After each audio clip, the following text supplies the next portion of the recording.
Welcome back, coders, auditors, and clinical documentation specialists.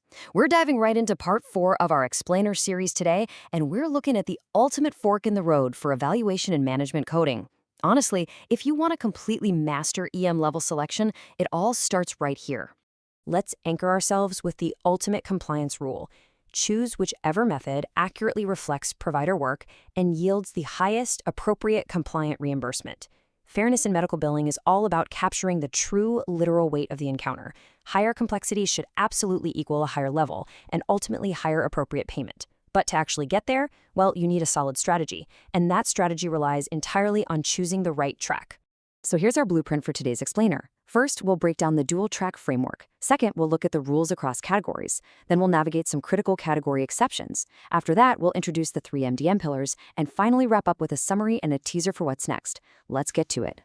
All right, Section 1, the dual track framework, MDM versus time. For office and outpatient visits, you're essentially standing at a crossroads. As coders and providers, you're required to select your EM visit levels based on one of 2 distinct paths. Either medical decision-making, using the revised tables, of course, or the total provider time spent on the date of the encounter. It's an either-or scenario for your primary coding logic. So the absolutely crucial point here is that you should compliantly use whichever method allows for the highest appropriate reimbursement. Just to put that into perspective, say a physician spends 71 minutes on an established patient. Well, time-based coding might easily bump that to a 99215 with prolonged services, even if the MDM itself only supported a 99214. If the documentation supports both tracks, you always want to check both, compare them, and compliantly lock in the one that yields the highest valid code. Moving on to Section 2, rules across categories. These are your universal guidelines. Now that we've got the dual track framework down, there are a couple of standard rules you can always rely on. First, within each category or subcategory of EM service, whether you go with MDM or time, there are 3 to 5 service levels available to report. And keep in mind, these guidelines apply across the board. The framework remains completely identical, whether a physician or a qualified healthcare professional, a QHP, is providing the service. But hey, watch out for this massive red flag. Levels are not interchangeable. You literally cannot swap levels among different categories or subcategories. For instance, the first level of an office visit for a new patient, 99202, absolutely does not have the same clinical definition or work value as the first level for an established patient, which is 99212. You've got to stay strictly within the lanes of your selected subcategory. Okay, Section 3, category exceptions. We're entering the danger zones here. So why a danger zone? Because in these areas, that dual track choice we just talked about completely disappears. Take a look at the emergency department exception. For ED codes 99281 through 99285, time is never, ever a descriptive component for level selection. These codes are based solely on medical decision-making. Now contrast that with critical care, which is the exact opposite. Critical care codes like 99291 and 99292 are strictly time-based. MDM doesn't set the level here, the clock does. Also, you really need to watch those differing thresholds between AMA and CMS rules for reporting these times. Navigating these specific category constraints is just absolutely vital to staying compliant. And speaking of time, let's quickly break down the strict documentation requirements if you're actually going to use the time track. Start and stop times aren't technically required, but a single specific total time is mandatory. You cannot use ranges. If a provider jots down 15 to 30 minutes, that's completely invalid for time-based coding. Also, if the documented time is less than 15 minutes for a new patient or less than 10 minutes for an established patient, you must default right back to using MDM instead.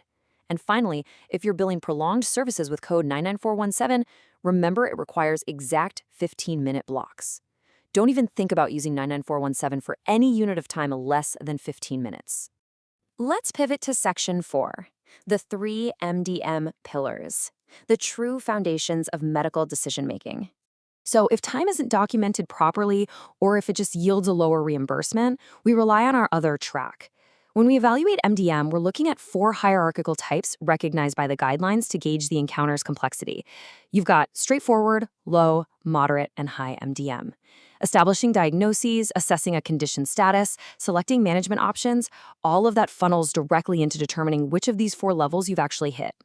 But before we go any further, jot this down as a critical caveat.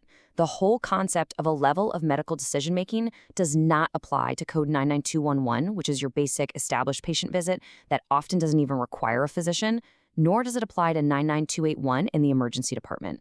For all you auditors out there, you need to know exactly which codes completely bypass the MDM logic so you don't waste precious time trying to score them.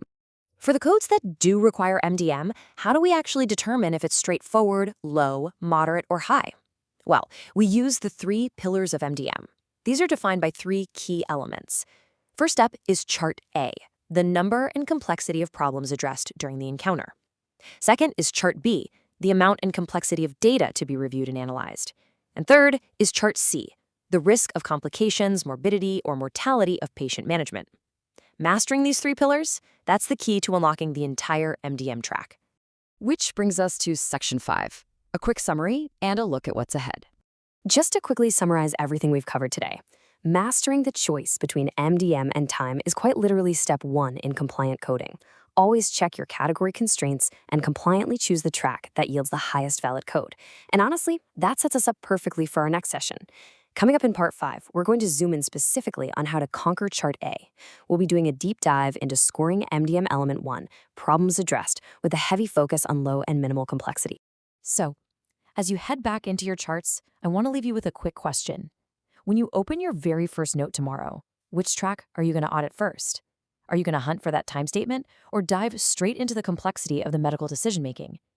Mastering this dual-track blueprint really does change everything.